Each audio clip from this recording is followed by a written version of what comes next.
आंखें बंद कीजिए और सोचिए। आप 17वीं सदी के उस दौर में हैं जब यमुना की उफनती और खिसकती रेतीली जमीन पर एक ऐसा विशाल लाल पहाड़ खड़ा किया जा रहा था जिसका भारी भरकम वजन सहना आम मिट्टी के बस की बात नहीं थी।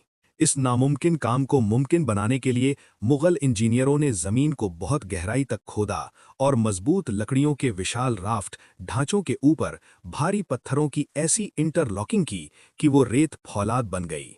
और फिर जब आप इस अभेद्य किले के अंदर कदम रखते हैं तो आपका दिमाग चकरा जाएगा ये देखकर कि बिना किसी आधुनिक मोटर के महलों के अंदर से नहरे बहिश्त स्वर्ग की नहर कैसे बह रही है।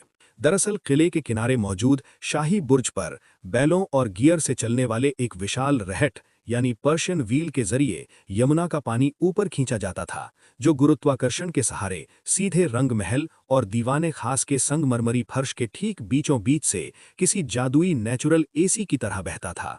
और जब आप इस बहते पानी के पास खड़े होकर दीवारों को निहारते हैं तो वहां जड़े दूधिया सफेद संगमरमर की वो बारीक पच्चीकारी पियत्रा ड्यूरा आपको पूरी तरह सम्मोहित कर लेती है।